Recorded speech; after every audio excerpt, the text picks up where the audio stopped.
Welcome back, ladies and gentlemen. This is Weeknights. I am DJ Sniffles, aka JD, aka He Who Pods. This weather got me all sniffly. It's weird. Yeah, it's rough out here. I'm telling you, I'm wearing my glasses because my eyes were so itchy. This eye right here, done for. Yeah, Just I don't even know how I'm looking at you right now. So I feel you, player. My eyes are watery, my nose is itchy, and I took meds. allergy season is upon us. That is for And it sure. doesn't help that the weather keeps going 80, 40, 20. 20 should not be up here, but you get what I'm saying. Listen, they're projecting that our May through July is going to be up there. They Well, if it's hot, it's hot, but at least it will be stable. You know what I mean? yeah. This weather been crazy, Look at and me I now. think I'm that's a like, big. You cannot be DJ Sniffles too. You know what I'm saying? I I will don't fight want you to for the be. name. I don't want to be. Well, It's my IP, damn it. you're absolutely right. You got the sneezes on lock. You know what I'm saying? Anyway, let's get this started. All, So, all the girlies in the comments going to say they want to come take care of you and your sniffles. ha, All your fans. uh, ha, a double ha, ha ha. Not a double huh? Do y'all realize that they be in the comments telling him he's fine and shit? All right. Anyway, let's keep it Because they moving. do. According to Vulture, Keke Palmer pulls podcast interview with Jonathan Majors. I'm not going to read all of this. I just think there's some interesting quotes here, even though it's Hmm. only like 2 or 3 paragraphs. Yeah. It says, since last week, Baby This Is Keke Palmer had been teasing an episode titled No Easy Answers, Accountability and Moving Forward with Jonathan Majors, set for April 8th. And apparently it got pulled. Hmm. So it was replaced with an interview with rapper Cash Doll, with no acknowledgement from Palmer or production company. Wandery. Wondering. Damn it. I started saying that and then I thought maybe it's Wandery. It's actually Amazon's podcast network. Ah, nice. Anyway, all right, here's the quote. It says, quote, "We're living in a time where we want real accountability, especially for things men have gotten away with for far too long." The description of Palmer's deleted episode read, quote, "At the same time, finding forgiveness feels harder than ever, and we're still figuring out what true accountability even looks like." End quote. Mhm. Palmer promoted the episode with a clip of her playing This or That with Majors, in which they bonded over their obsession with time, quote unquote, and Majors said he'd rather star in a rom com with his wife Megan Good than a buddy cop movie with his friend Michael B. Jordan. Yeah, I'm pretty sure I had seen a clip from this. Well, Um, I guess you saw that clip. Maybe I didn't watch it. I just know that I saw it, and I said, "Oh, she interviewed him." I didn't. I honestly moved on from it. I didn't really think about it too much when I saw it. Um, Let me sometimes when move you up. just, Yeah, I'm just trying to be, all in their face like you. You know what I'm saying? oh, I'm sorry, No, you, it's good. the, I was too laid back. You know what I'm saying? The mm, sniffles, mhm. the sniffles was It got pulling you me back. down. Yeah, they It had me down, knocks you down down. bad. We're gonna get to that anyway. So, come walk in my shoes. Anyway, so Keke, girl, Keke. This was not a good look, and apparently they realized it was not a good look. And Oh, I forgot that. It said there was scrutiny from fans. yes, That was okay, part of what I skipped over. I apologize. That is totally my bad. yeah. So that's what this is. There was a lot of backlash once people found out she had interviewed him, and if I'm correct about the clip that was out and you spoke about it, but it painted him in a very positive light. It looked like they were having a good time. It Now, says her fans. I'm sorry to cut you off. I should have said during. It says her fans criticized her for helping rehabilitate Major's image. right. I'm sorry. So again, if they start looking at the idea here is that if people platform him and they portray him in a positive light, that they are in fact helping rehabilitate his image. He's trying to get back some of the respect he lost. I don't know that he's looking for anyone in particular to respect him, but when I say he's trying to reclaim that respect, I think it's because he wants to work, so he needs the industry to respect him at least. And the industry will only respect you if you can make them money. And if fans don't want anything to do with you, you can't make them money. So I Right. think it's all, connected. But the reason I say this was a bad look, and I did see some of the comments that people made. Keke Palmer has spoken about harassment and SA and um, DV. TV. Sorry, I was trying to I I got can you. see the words, but I'm like, I what? got you. So she's spoken about these things before, namely when she had a situation with Trey Songz years ago. She spoke out about it. A lot of people did not believe her Mhm. when she first talked about it. It wasn't until other stories started to come out about Trey Songz, and to my knowledge, Trey Songz has actually never been convicted of any of the crimes that people have accused him of. But that was the point where people were like, "Oh, maybe Keke Palmer was onto something." She spoke about his alleged predatory behavior when she was working with him some years back. So there was that. There was also, prior to watching Surviving R. Kelly, she had made some statements about R. Kelly and about all of the things he did and defended him. Mm. Basically said he's a great guy. He's an R&B singer. I mean, he's the king of R&B. Like, it was a whole thing that conversation she had. I believe it was on the Mm. Breakfast Club years ago. After she walked back those comments. I think she did an interview with Billboard where she walked back those comments Okay. when she saw Surviving R. Kelly. So I feel like She was like, Kiki, actually, he's not a right, great guy.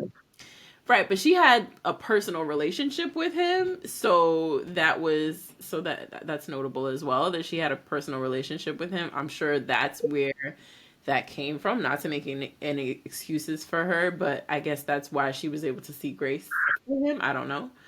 Um, but also sometimes it's not seeing grace. Sometimes it's just being jaded and not actually seeing what's in front of you. I can Um, understand that. so whatever the case may be, I feel like Keke Palmer has a complicated past with these topics. Okay. So people know this about her. Right. And that's the first thing they say. Yeah, y'all remember when she talked about R. Kelly? That's what they were Mm. in her comments saying. And they were like, oh, so you Okay. back on this again. Okay. Now, I don't know how to feel about this, to be honest. What do you think?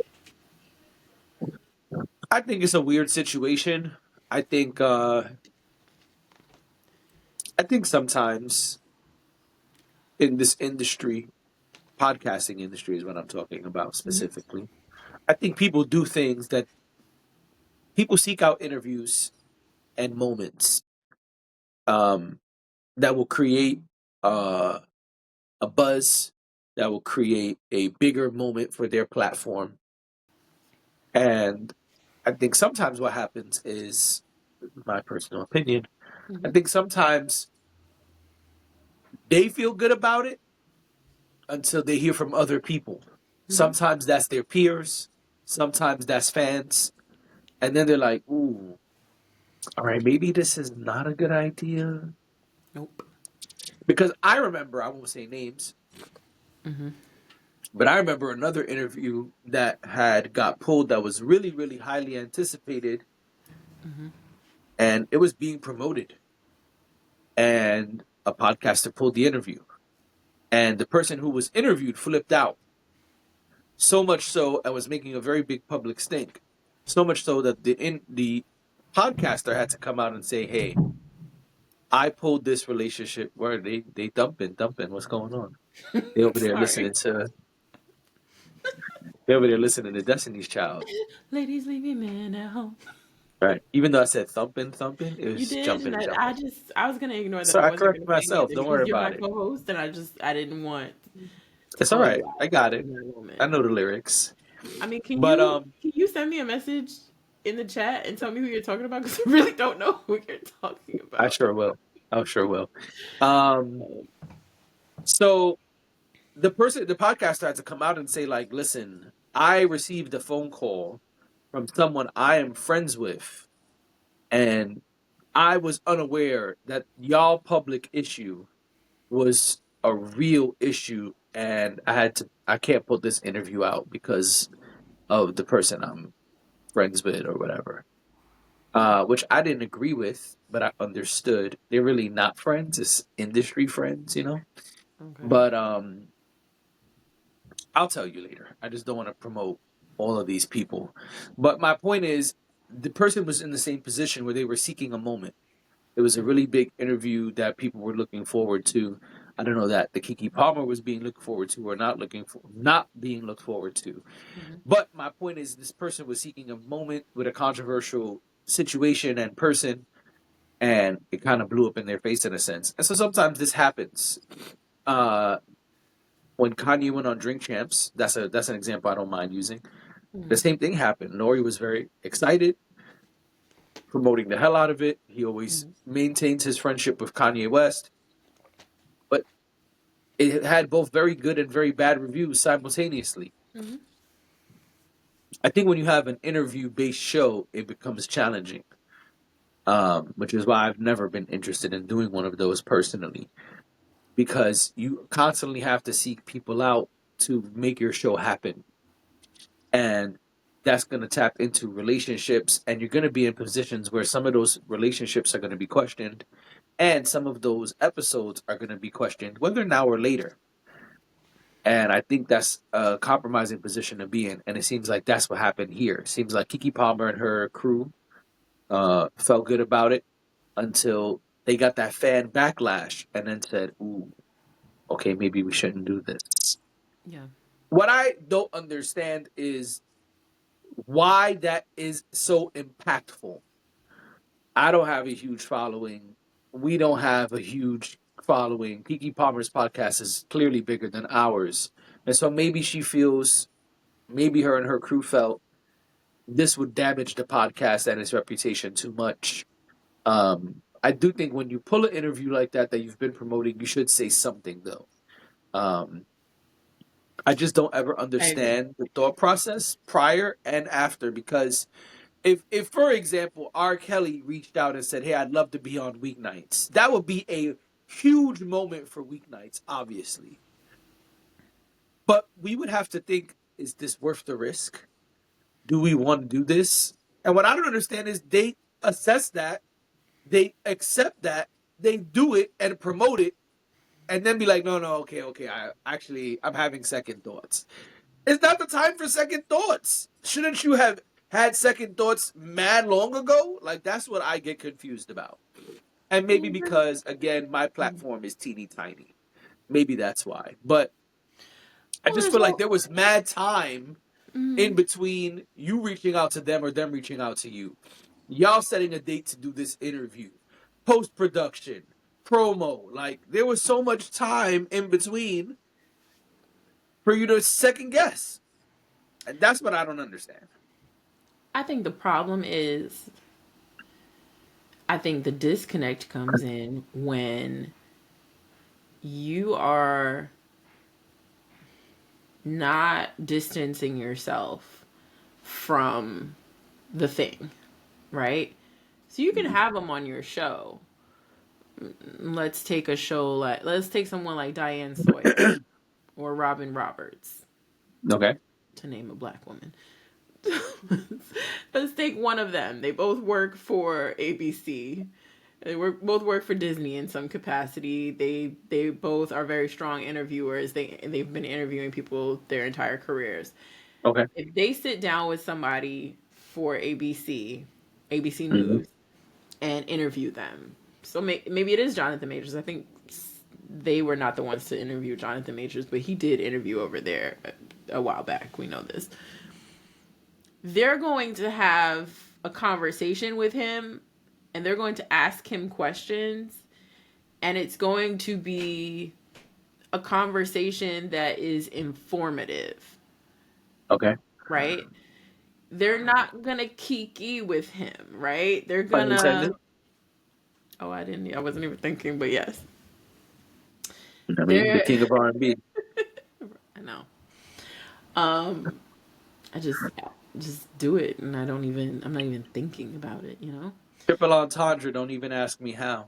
I, I hate that line. That's why I said it. But anyway, yeah, I think they're able to distance themselves as journalists. They're able to distance themselves from a traditional journalist can have the conversation and nobody's mad at them for interviewing the person, right? Because Right. they're going to have a conversation where they're going to stay on task, they're going to base their conversation in fact, and they're not going to, not always, going to get personal with the person.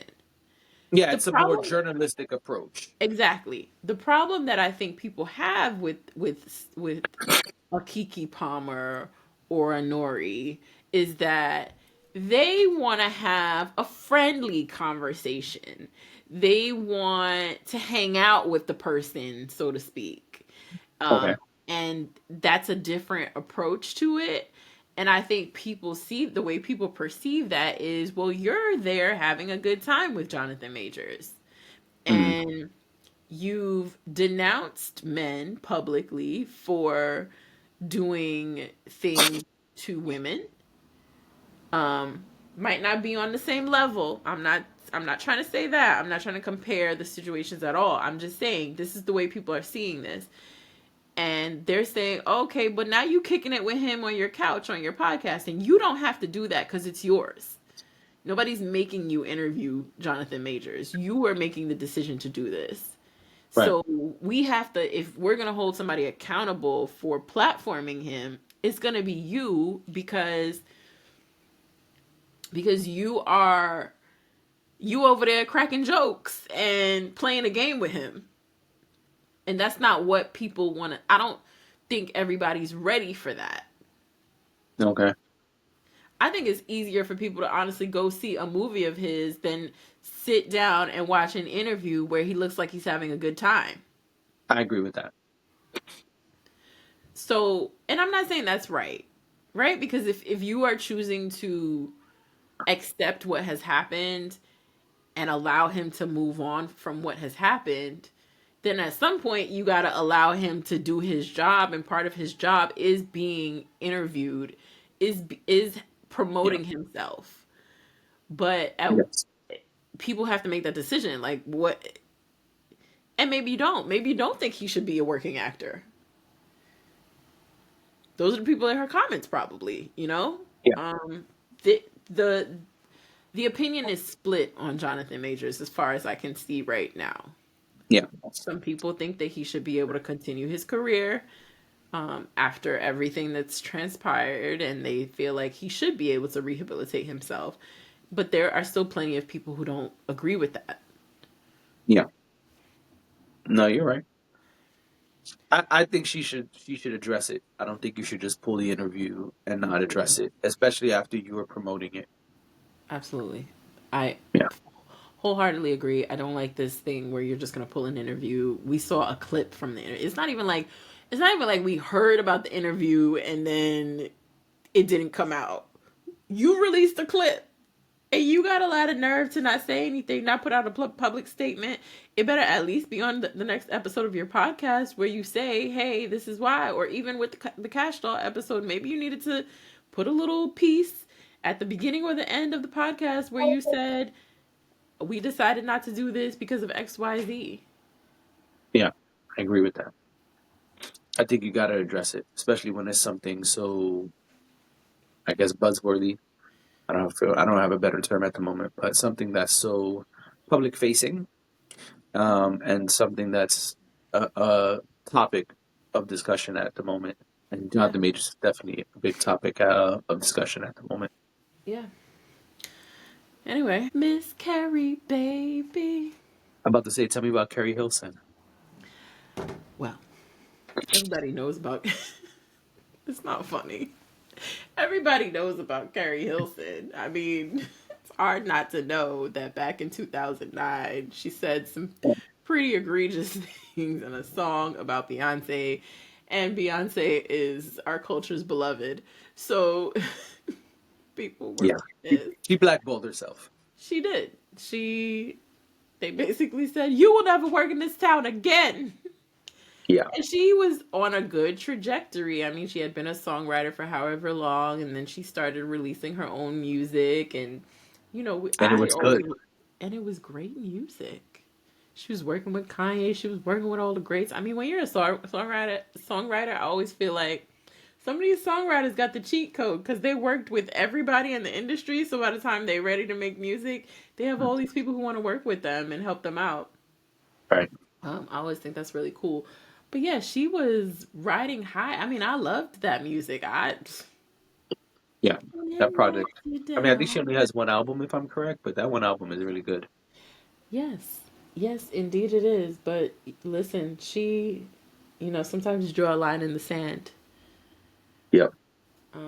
So she did an interview with the Breakfast Club this week, where they talked about it. They talked about "Turning Me On." That was the song where she said the things. Now, honestly, I don't even remember the verse. We don't need to go back there, but she does. I was about to say, should I pull it up? Oh, do we want to do that? We have time for that. I can find it. All right. Well, I'll keep talking while you're looking for it. Um, she basically says that yeah, she took a Oh direct no, jab. I'm wrong. She has two albums, Oh, but they're back to back, 2009, 2010. okay. But yeah, the song is "Turning Me On" in case you need it. Um, Sorry, my allergies are killing. yeah, no, it's okay.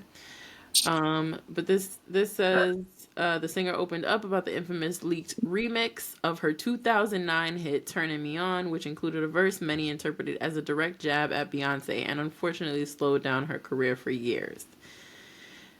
Admitting to feeling regret for the track, Hilson further explained that the shady lyrics weren't even hers. Dun, dun, dun. Uh-oh.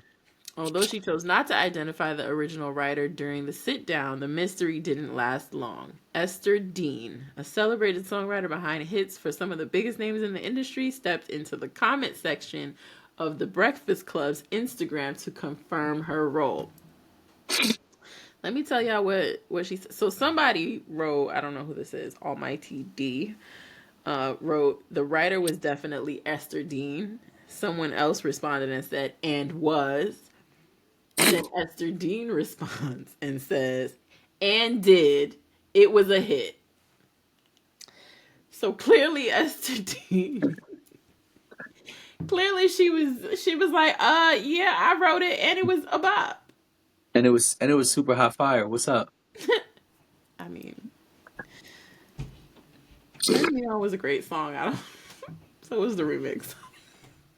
I can't find the remix on Spotify, clearly for what you said. Right. Let me see if I can hit the Googles. So Esther Dean says, Esther Dean ends up sharing, I submitted a lot of verses for that remix. One got picked, and it was co-written with Keri. Looking back, it was childish and didn't age well. I see how it hurt people, especially women, and I take full accountability. I've worked with and supported many women since, but that doesn't erase the moment. I'm sorry for my part in it. Growth is real, and so is this apology. Mm. What confuses me about that is, but girl, why did you respond that way? Good And question. did. And it was a hit. Girl, Right. what? But she's standing on business. I mean, she is, and I can't be mad at someone for standing in their truth. She did, and she took full accountability. I mean, she seemed pretty proud of it anyway. And listen, Oh, I think I found it. okay. All right, hold Oh, on. You found oh, it? yeah. Actually, some of it is in the article. All right, go ahead. Okay, so it says she even pinpointed exactly which lyrics were written by her. Been getting dollars, boy. Gonna get your money up. No, you ain't the only homie on me. Line up. She emphasized the softest section, lines about a boy, because not only did I strongly disagree with unnecessarily. Excuse me. This is the part that Keri Hilson is saying she wrote. Okay, well, I found The part the. that Esther Dean allegedly wrote. It says the verse in question included the line. This is from Entertainment Tonight. Mm-hmm. Uh, it says your vision cloudy. If you think that you're the best, you can dance. She can sing, but she need to move it to the left. She needs to go have some babies. She need to sit down. She fake. I ain't turning it off. I'm staying. I'm staying turning. I'm stay turning it on. Go ahead and tell these folks how long I've been writing your songs.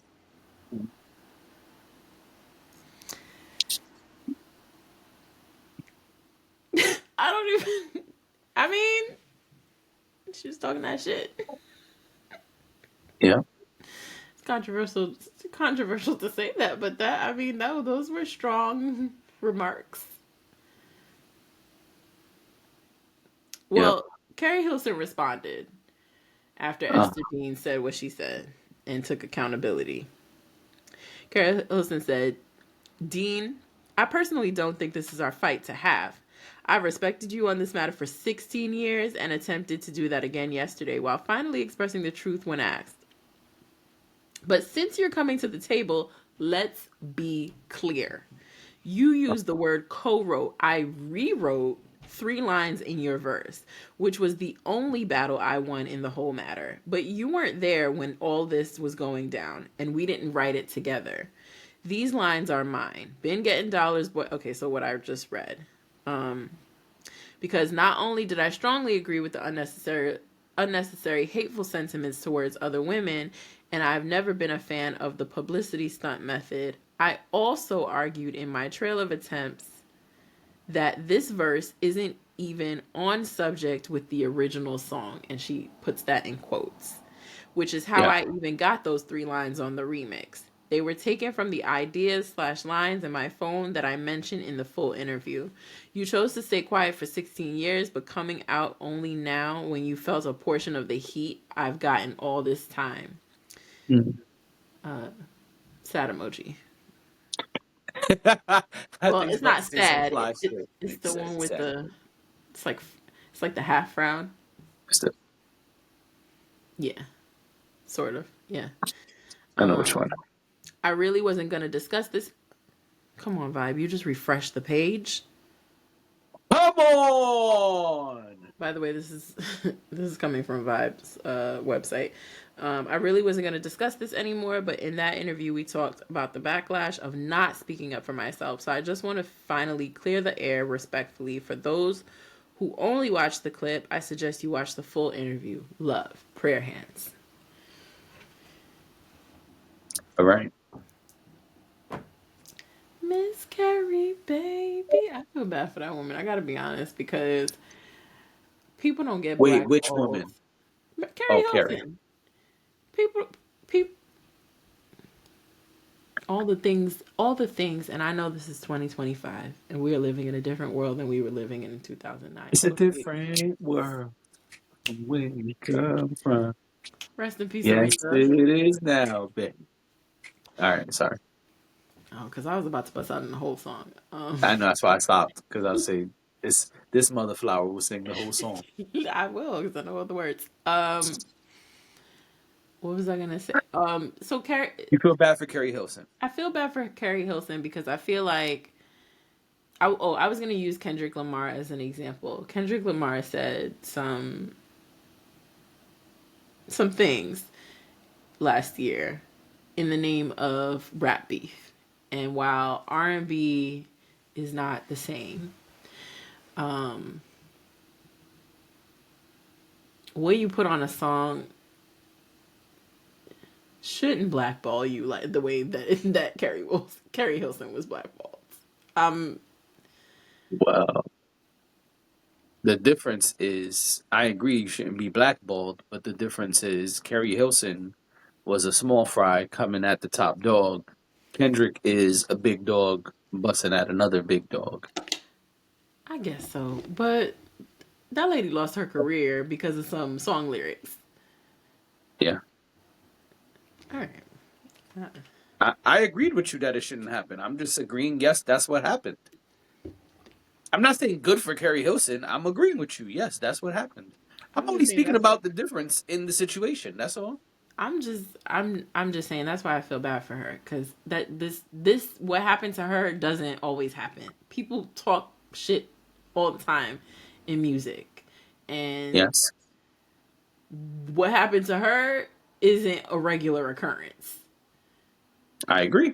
Again, That's all I'm saying. That's why I feel bad for her because imagine you riding high. You're not the biggest fish, but you a fish in the pond with the I cool mean, fish. she was Jonathan Majors.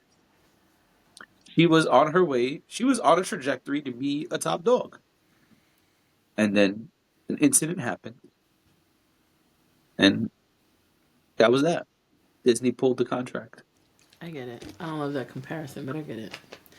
Um, but yeah, that's that.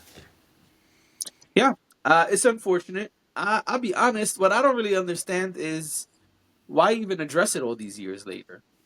She lost her career over it. I don't know why she was up there in the first place. Maybe she's coming out with new music. Or excuse She me, dropped a song something. in the end of March, apparently called "Bay."